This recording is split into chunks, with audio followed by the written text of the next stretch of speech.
Hello everyone, myself Rakhi, Assistant Professor in the Department of Electronics and Communication Engineering, ABS Engineering College, Ghaziabad, affiliated to Dr. APJ Abdul Kalam Technical University, Lucknow. Today in the lecture series of Optical Communication, I am going to present before you Semiconductor Injection Laser. Semiconductor injection laser is basically a type of a laser about which we have studied in the previous lectures. So, in this particular lecture, I am going to cover before you introduction part of a semiconductor injection laser, then advantage of ILD over LED. ILD is our laser diode, then efficiency of our laser diode, then different modes of laser diode, and at last the single mode operation of a laser diode modes. So, this is the introduction part of the semiconductor injection laser. As we already know that the stimulated emission is the main reason behind the operation of a laser. So, in this case also the main reason and the main principle behind the amplification of light and the generation of this signal in the case of a semiconductor injection laser is our stimulated emission. So, stimulated emission by the recombination of injected carrier is encouraged in the semiconductor injection laser, which is also called as the injection laser diode or ILD, or simply the injection laser, by the provision of an optical cavity. So, in this particular laser diode, what we will have? We have a cavity. First thing, in the crystal structure, in order to provide the feedback of photons, why this cavity is inserted in the injection laser?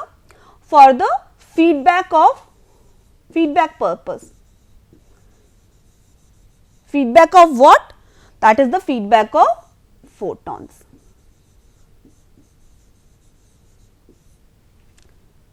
This gives the injection laser major advantage over the semiconductor sources.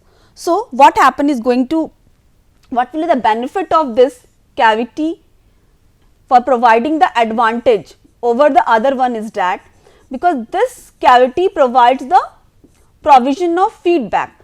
So, what happened in the case of a stimulated emission, what we have already studied previously, that in the case of a stimulated emission, what we will do? We provide a stimulus. We provide the stimulus in the form of a signal, so that electrons, or we can say atoms at the higher level E2 get dropped into the lower level E1, and in this process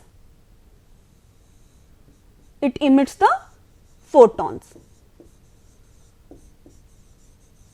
But in the case of what happened when we provide the external stimulus, this external stimulus excite the process of transfer of atoms from the higher energy level to the lower energy level, and in the process it emits the photon, and this stimulus is also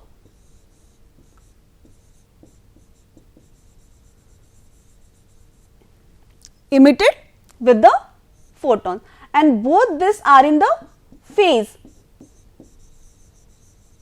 That is why we can say that the light emitted from the laser is the coherent one, and the laser is itself called as the coherent source of the light.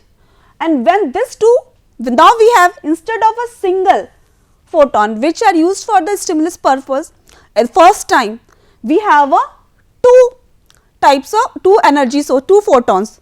Now, this two photon, what it will do? It will excite two atoms. Previously a single one is exciting the single atom, but Now we have a 2 photon and each one will excite 1 photon. So now we are able to excite the 2 atom, and what will happen with the same process?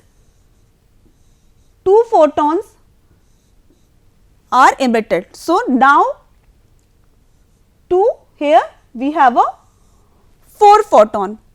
So and this process keeps on continuing and multiplication process continues.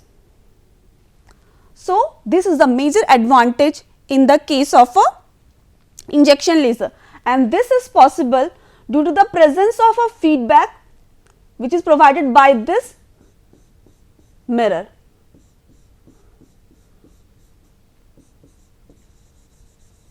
Which is attached at the end of the cavity, and it is called as the semiconductor because you can say GaAs, gallium arsenide.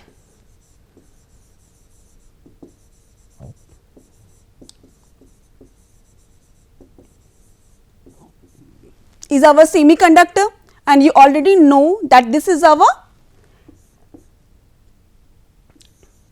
direct band gap semiconductor. Similarly, there is a p type, n type, and there exists a junction.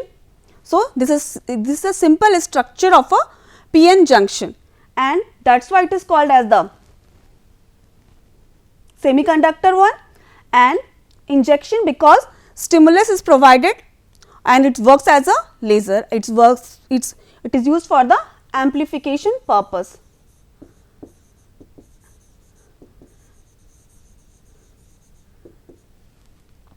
So this is called as the semiconductor injection laser, and the multiplication is the main phenomenon behind its advantage over other. It is able to emit light intensity, higher light intensity. This permits efficient coupling of the optical output power into the fiber, and it also permits the efficient coupling. What do you mean by the coupling? Everybody know about this, that coupling is a process by which we can provide the power from one medium to the other. So what is the first medium here? The first medium here is our source, which is our semiconductor injection laser,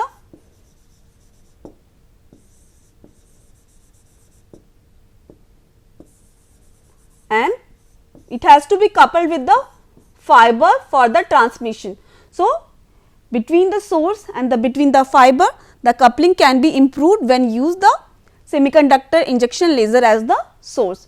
The spatial fold matching to the optical fiber which may be behind the laser, so is not possible with an incoherent emitter, and consequently the coupling coefficiency are much reduced. When we use the incoherent one, the coupling efficiency can be reduced, but already we have seen that due to the presence of photons in same phase,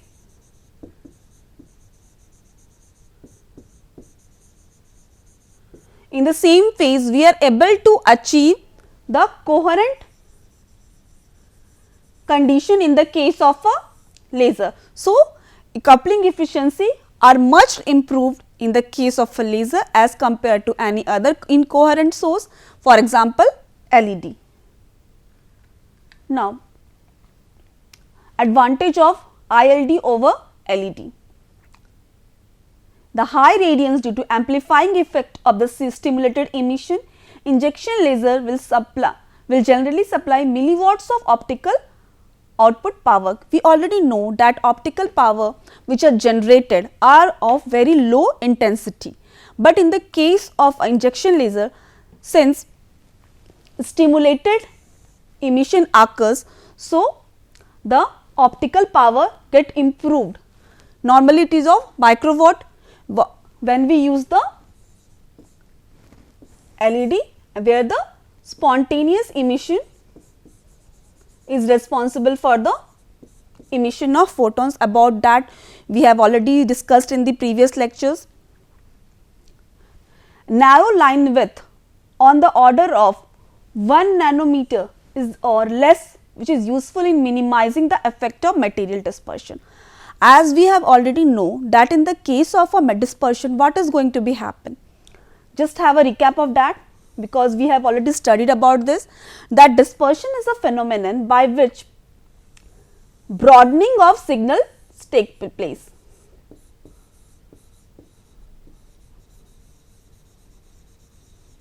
Broadening of signal takes place, and due to this broadening of signal, two adjacent signal interfere over each other, and so inter-symbol interference ISI will occur. So, these are the general description which occurs in the case of a dispersion, and we know that dispersion, the magnitude of dispersion which is occurring inside is directly proportional to the line width. So, if we want to reduce the dispersion, then we have to reduce the line width. So, here it is mentioned that narrow line width. In the case of a injection laser, we are able to achieve the narrow line width. And what is the advantage of this narrow line width? That we are able to reduce the dispersion mechanism. So, this is again a major advantage in the case of a injection laser over the LED. Now, modulation capability which are present extend up to into the gigahertz range and will undoubtedly be improved upon. Modulation is basically a mechanism where we are able to change, in layman language we can say that modulation is a process by which we can either change some frequency or phase, so that our signal can be easily transmitted from the source to the destination. This is the general meaning of a modulation in the layman language. So, in this case, modulation capability that which generally exist in the case of a optical fiber is in the gigahertz range, but in the case of a injection laser we can improve this. So, this is again a major advantage, because the modulation capability of a system get improved due to the presence of injection laser. Relative temporal coherence, which is considered essential to allow heterodyne detection in light capacity system, but are present is primarily of use in the single mode system. So,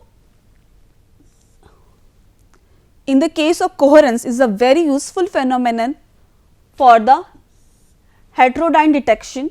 This is one of the detection mechanism. About that we will study when we study about the detection mechanism in the case of a optical fiber, and we will discuss about this in the coming slides and the coming lectures. But so, what is the important one? That is the coherence, and coherence is achieved in the case of a laser, and that is our semiconductor injection laser. That is why this is again an advantage over LED, because in the case of a LED we are able to achieve the incoherent condition. Coherent condition can't be achieved in the case of a LED. So, in the case of a heterodyne detection system, that means at the receiver section, because this detection system is used in the case of a receiver one, we face a problem. So, it can be reduced, this can be reduced at the receiver section by the presence of a coherent system, and this can be achieved with the case of ILD, not with the LED. Good spatial coherence which allow the output to be focused by the lens into the spot which has a greater intensity than the dispersed unfocused emission. So, due to the presence of coherence, it has a greater intensity, focus can be increased, which can't be achieved by the dispersed unfocused emission. These are some of the advantage of ILD over the LED. Now, moving towards the efficiency. Efficiency is one of the major parameter for describing the output of the any system. So, here comes the efficiency of a semiconductor injection laser. The number of ways by which we operational efficiency of a semiconductor laser are defined. The first one, the useful definition of data differential external quantum efficiency ND. So, again we have already discussed about this in previous lecture, but for the recap one, external quantum efficiency. So, external quantum efficiency is used for the stimulated emission because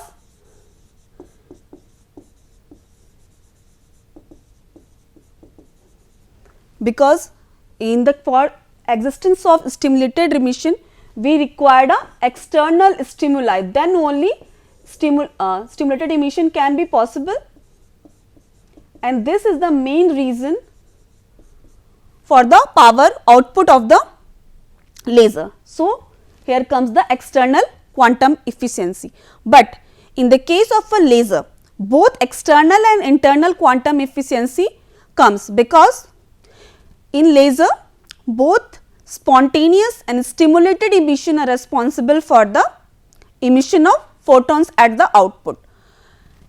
So, first we are going to have a external quantum efficiency which is due to the stimulated emission, and then we will discuss also about the internal quantum efficiency in which occurs due to the occurrence of spontaneous emission, because in spontaneous emission no external stimulus or power is required, it occurs randomly.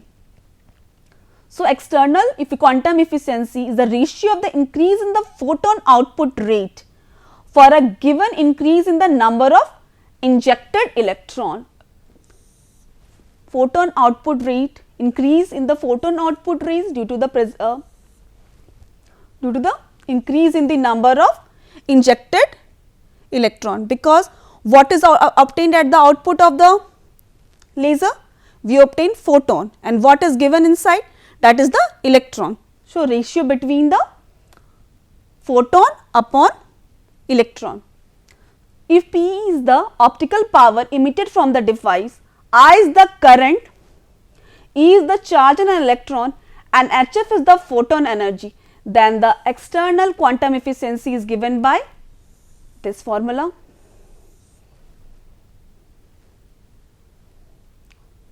E bar, and then it can be further reduced with the Eg, where Eg is the band gap energy which exists between the higher energy level and the lower energy level. ND gives the measure of the rate of change of optical output power with current, and hence defines the slope of the output characteristic in the lasing region for a particular device. And ND is of course the ratio, that is why it can be defined in the terms of slope of the power and current, because slope is always the ratio between the anything in the y axis to the anything in the x axis. So, ND is sometimes referred to as the slope quantum efficiency. For a continuous wave semiconductor laser, it usually has a value ranging from 40 to 60%, a very good efficiency. Alternatively, the internal quantum efficiency, which occurs due to the spontaneous emission, is given by the number of photons produced in the laser cavity upon the number of injected electron, may be quite high with values usually in the range of 50 to 100%. It is related to the differential external quantum efficiency by the expression this one, where this is the external quantum efficiency, this is the internal quantum efficiency.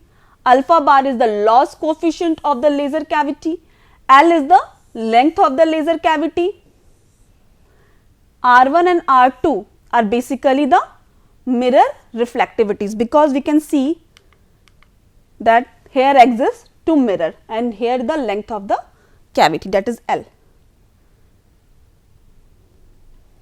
Another parameter for defining the efficiency of injection laser, total efficiency NT, which is given by total number of output photons upon total number of injected electrons. which is given by this, and don't be confused with the external and the total, because external is the differential one and this is the complete PE. As the power emitted PE changes linearly when the injected current I is greater than the threshold, we already know that in the case of a laser, a threshold value has to be achieved because external stimuli is applied, and external stimuli provides that threshold current. So, it has to be achieved so that the process of lasing can start. So, how it is related? Total efficiency related with the external efficiency by this formula, and for in the case of a injection laser, we can make total equal to the external one by putting I is equal to when this can happens, whereas for lower current this can be by this one. So, at last the external power efficiency of the device NEP can be obtained by this formula, where P is equal to I into V and into 100%, and we can write this in this form also. NEP is equal to NT Eg upon V. This can be achieved by using this formula, because we can see that P by I is our, if we want the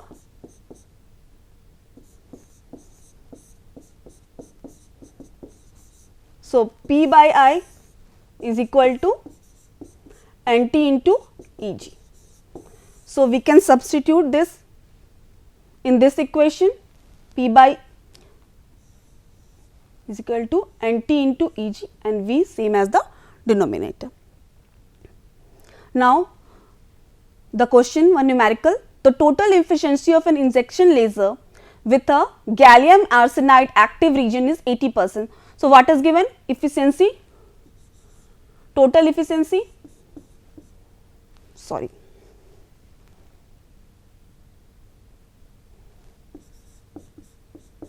is equal to 18%, which can be written as 18 upon 100. The voltage applied to the device is 2.5, V is equal to 2.5 volt. Band gap energy, that is Eg, is equal to 1.43 volt. Calculate the external power efficiency of the device. That what you have to calculate? We have to calculate this one, external power efficiency, external power efficiency. Now, which formula can be used? This one can be used for calculating. So, let us do this. So, NEP is equal to NT, already seen by you, Eg upon V into 100%, Eg upon V. So, what is NT here? 18 by 100, Eg 1.43 and V is your 2.5 volt, and we want the result in the percentage. So, 100%, and when we solve it, we get it as approximately 10%, and all of you are requested to please solve it, because this is just a formula based question, and see whether you are achieving this answer or not. Now, the laser modes. As we know that in all the cases, in all the devices, we have a different modes existence. So, in the same as in laser also, there exists a different type of modes. The typical output spectrum for a broad area injection laser is shown here. This is the spectrum of a broad area injection laser. It does not consist of a single wavelength, because we know that modes is directly proportional to frequency or wavelength. It is related to wavelength and frequency. So, if there exists a different modes, that means it does not consist of a single wavelength output. It contains a multiple wavelength output, but a series of wavelength peaks corresponding to different longitudinal, that is in plane of the junction, along the optical cavity modes within the structure. This spectrum clearly indicates that in output we achieve a different wavelength of a signal, not a single one. The spacing of this mode is dependent on the optical cavity length, that is our L, and we have already seen the structure. There exists a mirror and there is the complete length of a cavity. As each one of the correspond to the integral number of length, the spacing between the modes, that is between this spacing between the modes we are talking about. They are generally separated by a few tenths of nanometer. These are the normal value, and the laser is said to be a multi-mode device because there exists a number of mode and number of wavelength. Now, the single mode. For single mode operation, the optical output from a laser must contain only a single longitudinal and a single transverse mode. So, what we are saying in this case, that we have seen that in laser mode there exist multiple modes, and that means multiple wavelength. But for single mode operation, we required a single either longitudinal or a transverse mode. Hence, the spectral width of the emission from a single mode device is far smaller than the broadened transition line width, because in the case of a single mode device, the spectral width, we are talking about the spectral width, which is normally denoted by sigma lambda, is much smaller than the broadened transition line width, is much smaller than which exists for the multi-mode, and already known to you and already discussed in this class also and in the previous lectures also, that this line width is directly proportional to the dispersion. And if we want to reduce the dispersion, we have to reduce this spectrum. So, this single mode achievement is a very important thing in the case of a laser diode operation. Single transverse mode operation may be obtained by, how it can be obtained? By reducing the aperture of the resonant cavity such that only a single mode is supported. To obtain a single mode operation, it is then necessary to eliminate all but one of the longitudinal mode. One method of achieving single longitudinal mode of operation is to reduce the length of L of the cavity. L को reduce करना is one of the method until the frequency separation of the adjacent mode. Frequency separation between the adjacent mode, which is given by this equation, is larger than the transition line width or gain curve. Then only a single mode which falls within the transition line width can oscillate within the laser cavity. So, we have to follow this two condition for the laser mode operation. And when the laser mode operation can be achieved, we are able to get a single peak of a wavelength. However, it is clear that a rigid control of the cavity parameters. So, only by controlling over the cavity parameters, we are able to do this. So, in this particular lecture, we have studied about the semiconductor injection laser, its various type, and why the single mode is necessary for us. So, thank you for attending today's lecture.